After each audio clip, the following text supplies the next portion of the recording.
I said in production, Cleveland is a great team.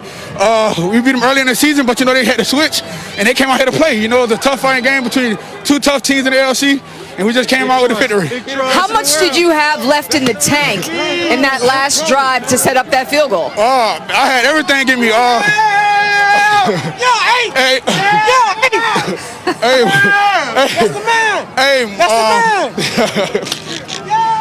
I got back to myself. I was cramping. I got back right, and that's all help to the doctors and Kev, our trainer.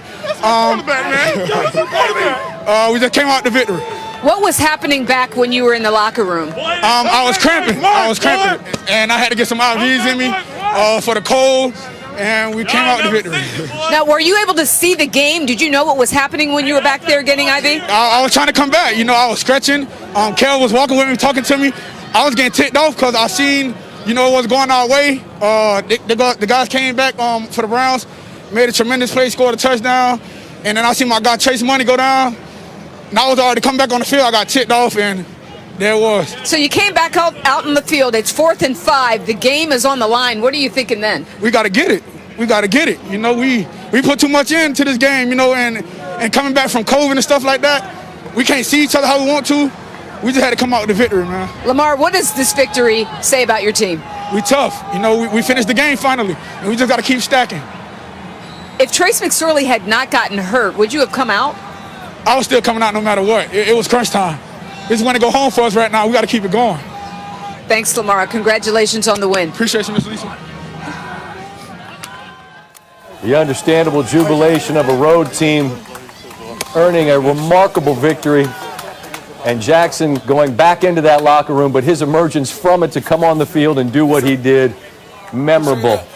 Roosevelt had a speech called The Arena, as I welcome in Louis Riddick and Brian Greasy. He talks about the timid souls who knew neither victory or defeat. You think about what the arena is, man, and this is what it was. These teams enter it, they show competitive fight. And Louis, if I start with you, what did Baltimore demonstrate in this game with the playoffs?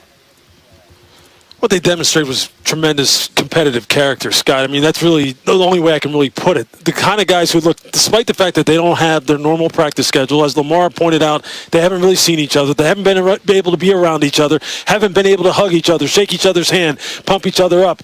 In the most dire of circumstances, they found a way to make plays. And everybody talks about that in football. Just find a way to make a play, especially your best players.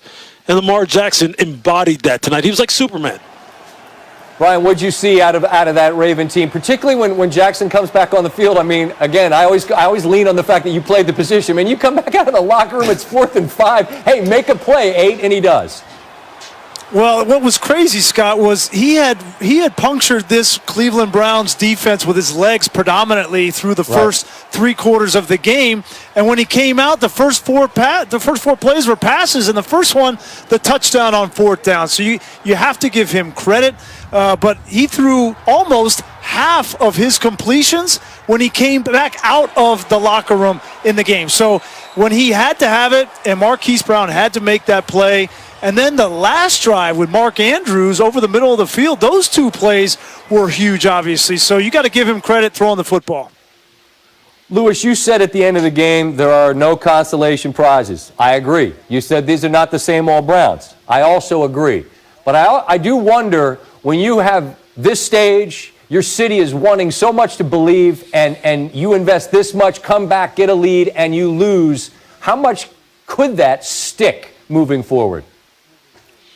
I don't think it will with this football team, because they're still in the infant stages of growing this program. And this program is Kevin Stefanski's program. This program is Andrew Berry, the general manager's program. Forget everything else that happened before that. And if I'm Kevin Stefanski, I'm driving that home to my football players here. And I'm saying this: you have nothing to do with that. I have nothing to do with that. What we established here tonight was this: we can compete against some of the best, against a football team that's beat us 8 out of the last 11 times. We were there right to the very end. Let's make some adjustments. Let's stay healthy, get healthy, and continue to press forward, because everything we want is still out there for us to get. This game was important to us, but it wasn't critical in terms of where we want to get to. So I think they're still on the up and up, man. They have nothing to hang their head about. I think in the locker room, Stefanski's saying, savor this. Yep. Remember how this feels, because this team's going to be in the playoffs. And this game is going to go a long way in determining how they react to it, how they end up playing in the playoffs. I'd say the same thing to you. You guys get to put in for per diem and travel and all of that. You know, you've lived it. You've been out there for this. But on the way out, I just would wonder, when's the last time, Lewis and Brian, that you saw a football game that maybe moved you in that way, where you saw what these two teams did? It felt like a playoff game to me. Well, I was proud of the way that the guys played, really, especially when you looked at the two quarterbacks. There was a lot of pressure on both guys. Lamar came in, he hadn't played a whole lot in the last 3 weeks, and there was a lot of pressure on him, and he delivered. Everybody telling him how he should play, what it should look like. Who cares? Throw out the stat line. He's one of the best players to ever play the position. And then for Baker Mayfield, really proud of the way that he came and played.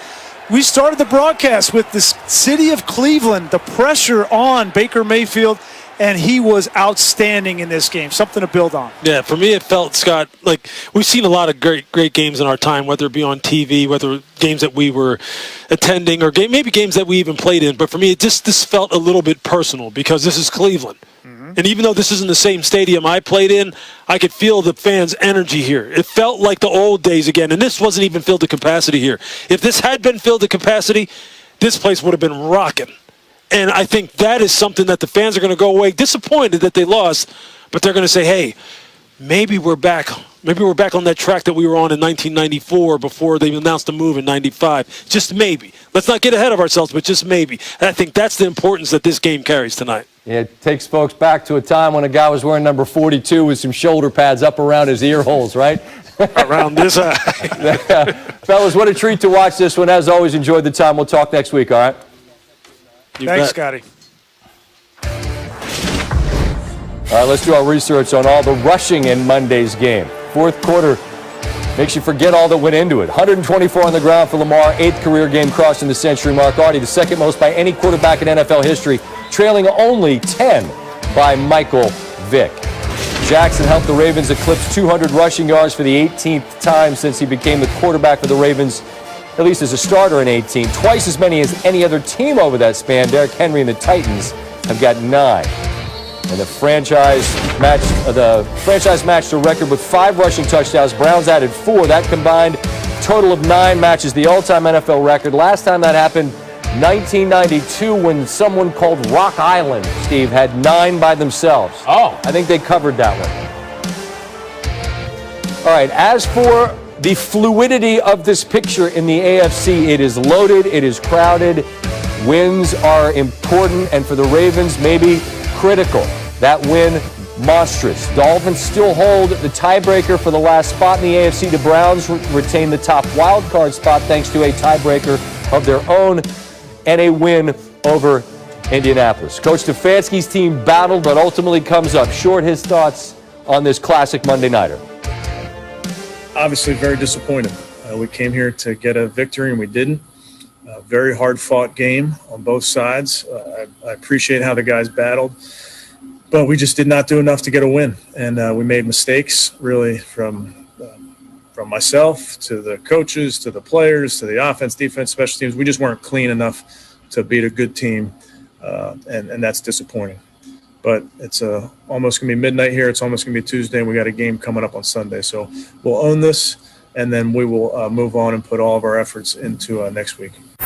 And what did you see when he came in on that 4th and 4 right at the 2-minute warning? I mean, it looked like you guys blitzed. What did you see? Yeah, we blitzed. He made a play. Not exactly sure what happened. On that play, we'll look at it and get to the bottom of it. But he shouldn't be able to escape the pocket like that. And disappointing. So those are the mistakes that we got to clean up. Gut-wrenching way for the Browns to lose. These two franchises forever linked. Cleveland's not been